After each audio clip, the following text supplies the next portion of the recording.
या बातमीचे प्रायोजक आहेत रिदान ज्वेलर्स। आमच्याकडे 24 कॅरेट, 22 कॅरेट, 20 कॅरेट आणि 18 कॅरेटचे सोन्याचे हॉलमार्कचे दागिने मिळतील। HUID नंबर प्रमाणित दागिन्यांसाठी GST बिल घेणे अनिवार्य।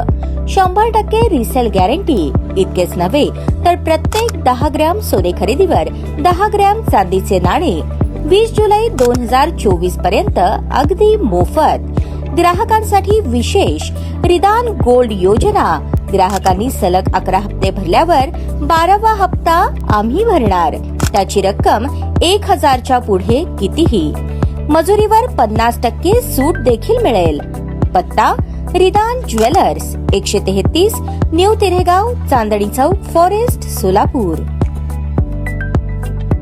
सोलापूर महानगरपालिकेचे माजी आयुक्त चंद्रकांत गुडेवार यांनी भारतीय जनता पार्टीकडून शहर मध्य विधानसभा मतदारसंघातून निवडणूक लढवण्याची इच्छा व्यक्त केली आहे। चंद्रकांत गुडेवार हे डिसेंबर 2023 मध्ये शासकीय सेवेतून निवृत्त झाले। सोलापुरात 10 वर्षांपूर्वी म्हणजे 2013 ते 2015 या काळात महानगरपालिकेचे ते आयुक्त होते। आपल्या कणखर भूमिकेने त्यांनी प्रचंड लोकप्रियता मिळवली होती। सोलापूर महानगरपालिकेला आणि नागरिकांनाही शिस्त लावण्याचा त्यांनी प्रयत्न केला होता। आयुक्त म्हणून काम करताना ते राजकीय व्यवस्थेत बळी ठरले। त्यांची बदली झाल्यानंतर सोलापूरकरांमध्ये प्रचंड नाराजीचा सूर दिसून आला होता। बदली रद्द करण्याच्या मागणीसाठी मोठे जन आंदोलनही झाले होते। सोलापुरातून त्यांची बदली अमरावती महानगरपालिकेत आयुक्त म्हणून झाली होती। सोलापुरातून बदली झाल्यानंतरही निवृत्त अधिकारी चंद्रकांत गुडेवार यांनी सोलापूरकरांशी असलेला संपर्क कमी होऊ दिला नाही। वेगवेगळ्या कार्यक्रमांच्या निमित्ताने त्यांचा कायम सोलापुरात संपर्क आहे। त्यांना मानणारा मोठा जनसमुदाय सोलापुरात आहे। स्मार्ट सोलापूर मीडियाशी बोलताना निवृत्त अधिकारी चंद्रकांत गुडेवार म्हणाले, माझी आई नगरसेविका म्हणून वसमत येथे कार्यरत होती, त्यामुळे राजकीय वारसा आहे। सोलापुरात आयुक्त म्हणून कार्यरत असताना लोकांमध्ये मिसळून अनेक चांगल्या गोष्टी करण्याचा प्रयत्न केला। सोलापुरातील अनेक जणांनी मला शहर मध्य विधानसभा मतदारसंघातून निवडणूक लढवण्याचे सुचवले आहे। भारतीय जनता पार्टीची विकासाची भूमिका मला पटते, त्यामुळे भारतीय जनता पार्टीकडूनच निवडणूक लढवण्याचा विचार आहे। इतर कोणत्याही पक्षाकडून निवडणूक लढवणार नाही। भारतीय जनता पार्टीने संधी दिल्यास निश्चितपणे सोलापूरला अधिक पुढे नेण्यासाठी काम करेन। उमेदवारी मिळावी यासाठी उपमुख्यमंत्री देवेंद्र फडणवीस यांच्याकडे मेसेज पाठवला आहे। भारतीय जनता पार्टीने सोलापुरातील पदाधिकारी आणि नागरिकांमधून सर्व्हे करून संधी द्यावी असे मी म्हटले आहे।